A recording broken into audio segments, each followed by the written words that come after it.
আমার সালামি। শ্রাবণ ওয়ালেট বের করে হিয়ার দিকে এগিয়ে দিয়ে বলল, এই নাও। হিয়া ওয়ালেটটা কাপা কাপা হাতে নিল। এরপরে খুলে দেখলো ক্যাশ অল্প, সবগুলো 1000 টাকার নোট আর 3-4টে এটিএম কার্ড। হিয়া মনে মনে বলল, বড়লোক বলে কথা, ওনার কাছে এই 3-4টা কার্ড কিছুই না।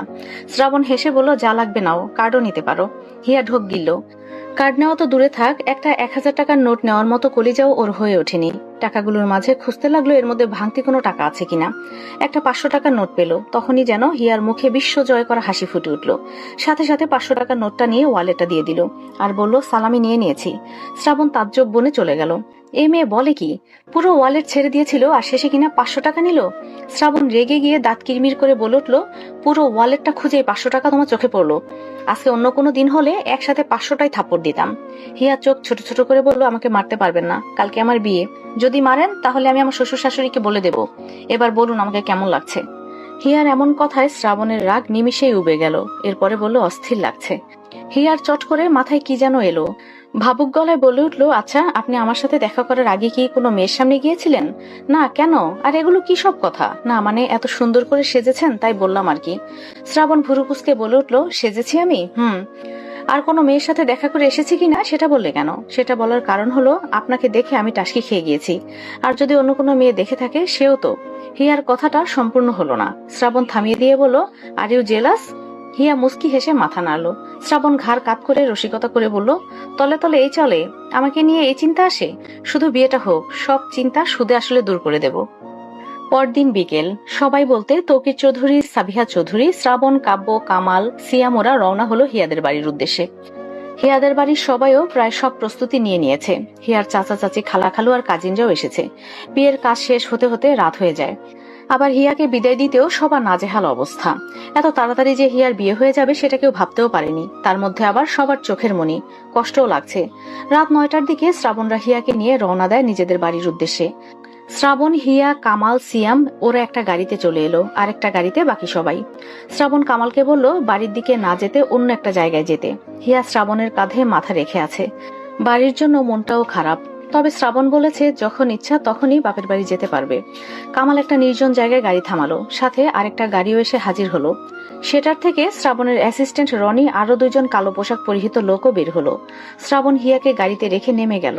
সামনে থেকে কামাল আর সিয়ামও নেমে গেল। হিয়া কিছুই বুঝে উঠতে পারছে না। হঠাৎ চোখ গেল শ্রাবণের হাতের দিকে।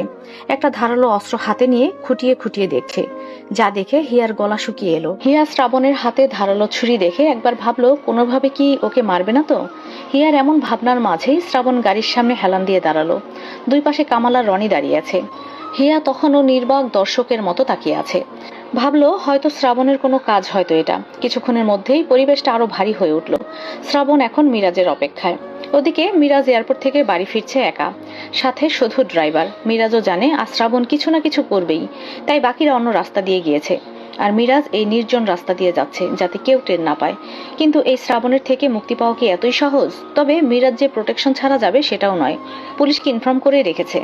আধ ঘন্টা পর শ্রাবণদের সামনে মিরাজের গাড়িটা থামে। শ্রাবণও বেশি লোক রাখেনি, হাতে গোনা কয়েকজন। মিরাজ সবার দিকে না তাকিয়ে শ্রাবণের দিকে তাকালো। শরীরের স্যুটটা খুলে গাড়ি থেকে নামলো। শ্রাবণ গাড়িতে হেলান দিয়ে দাঁড়িয়ে রইল, সাথে ধারালো অস্ত্রটাও দেখতে লাগলো। মিরাজ এগিয়ে এলো। শ্রাবণ কিঞ্চিত বাঁকা হেসে এগিয়ে এসে কোনো পূর্ব সংকেত ছাড়াই মিরাজের নাকে মুখে ঘুষি মারল 2টা। মিরাজ তাল সামলাতে না পেরে এক পা পিছিয়ে গেল। কড়া গলায় বলে উঠল, ভুলে যাস না আমিও কিন্তু তোর উপরে হাত তুলতে পারি। আগেরবার যেমন করেছিলাম ভুলে গেলি? শ্রাবণ তপ্ত শ্বাস ছেড়ে আবারও ঘুষি দিতে শুরু করলো। মিরাজ হাত তুলতে নিলে শ্রাবণ সেই হাতটা ধরে গর্জে উঠে বলল, কুত্তার বাচ্চা, তোর কলিজায় এত বড় সাহস? আমার গায়ে এখনো হাত তোলা দুঃসাহস দেখাস কি করে? আগেরবার কিছু বলিনি বলে ভেবেই নিলি এবারও কিছু বলবো না? মিরাজ হাত ছাড়িয়ে শ্রাবণের ওপর খেপে গিয়ে বলল, ছাড় আমায়, দেখ আমিও কি করতে পারি। শ্রাবণ হাত ছেড়ে দিল। মিরাজ কোনো পূর্ব সংকেত ছাড়াই শ্রাবণকে ঘুষি মারলো। শ্রাবণও কম নয়, সেও মারতে মারতে সিয়ামকে বলল, সিয়াম তুই আমার গাড়ির কাছে যা। হিয়ার প্রায় যায় যায় অবস্থা। কি হচ্ছে? আর এই ছেলেই বা কে? কেন বা মারামারি হচ্ছে? ওদের মাঝে কি পুরনো কোনো শত্রুতা আছে নাকি? শ্রাবণ রনিকে চোখ দিয়ে ইশারা করে মিরাজের ড্রাইভারের কাছে যেতে বলল। বলা তো যায় না, আবার পুলিশকে যেন কল দিয়ে না বসে। শ্রাবণ মিরাজকে মারতে মারতে প্রায় শুয়ে ফেলেছে।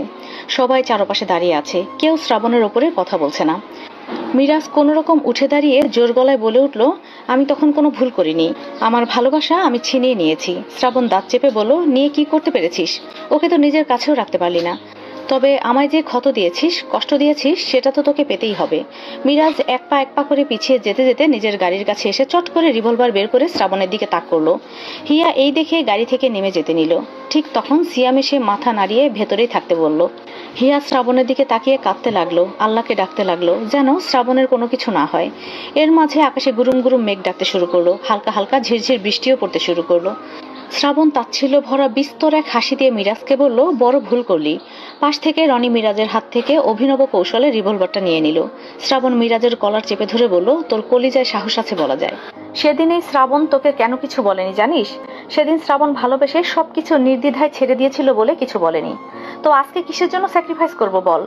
এর থেকে শতগুণ ভালো উপহার আমি পেয়ে গেছি। মিরাজও শ্রাবণের কলার চেপে ধরে বলল, ভালো ভালোই বলছি, আমায় ছেড়ে দে, না হলে। শ্রাবণ গর্জে উঠে বলল, এই কুত্তা, তুই কাকে হুমকি দিস? হ্যাঁ?